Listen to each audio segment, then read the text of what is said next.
Sabi ko, may napost ako na sabi ni madam na magdala kami ng pansit. Ay, nagdala talaga siya, oh. Dalawa. Ako lang dito sa bahay ngayon kasi yung mga amo ko pumunta ng dentist at saka si Jenny may pasok. So, alas 4 ngayon dito ng hapon. I-tour ko kayo. Tapos ko lang talaga maligo. Makita nyo yung kalat dito sa bahay. Yan yung damit ni madam. Dito si madam natutulog at si Jenny. May green sheet siya. Yan yung bedsheet talaga. Pero nilagyan ni madam ng ganito kasi kapag may bisita kami, habit nila dito ay upo sa bed. So, ayaw ni madam na may upo sa kanyang bed. Baka daw madumi ganun. So, nilagyan niya ng green sheet. Kapag upo sila dyan, ay tanggalin lang namin yan. At saka, yun talaga yung kapag matulog sila.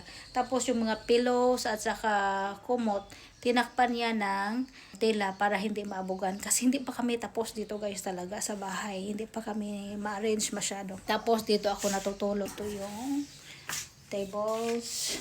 Ayan. Ayan. Tapos yung ref, hindi pa yung prutas. 4 times na pumunta kami dito. Summer talaga. Dito kami natutulog kasi dito lang may aircon. Tapos sa kabila ang na kwarto, walang aircon. So walang natutulog doon. Dito kami. Diyan si Madam, si Sir, si Jenny. Tapos ako dito sa folding bed. Pero kapag nandito yung pamangkin ni Sir yung nagda-drive sa amin, kung saan kami pupunta, dito siya. Tapos dito ako. Ayan. Basta magtapok medrese sa kwarto talaga. Pero ngayon, hindi summer, okay yung weather. Kaya si Sir at yung pamangkin niya dito sa kabilang kwarto. Dito sila. Dito si Sir natutulog at yung pamangkin niya. Dati guys, yung summer, hindi ka pwede dito matulog kasi electric fan lang. As in, sobrang init talaga dito kapag summer. Tapos, nandito yung mga gamit namin, mga kalat pa. Tingnan nyo guys, oh. Diba, sabi ko, may napost ako na sabi ni madam na magdala kami ng pansit. Ay, nagdala talaga siya, oh. Dalawa. Tapos ito yung noodles, sabi ko, cup noodles. Meron din dalawa, chicken at saka vegetable. Tuna. Ano ba yan? Ayaw talaga ni madam na magutuman kami. Tapos may oatmeal. Tapos may tubig.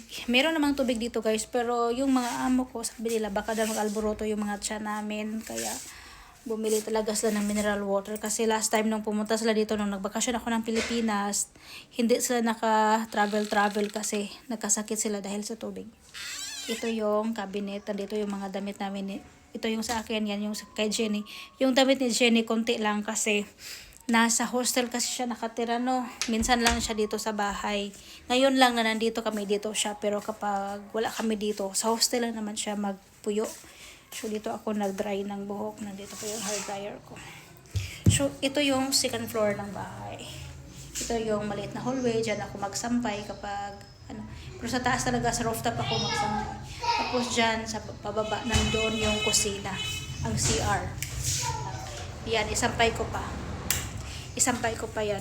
Mabanha, manggod siya kapag dugayon dito kay ang exhaust fan, banha.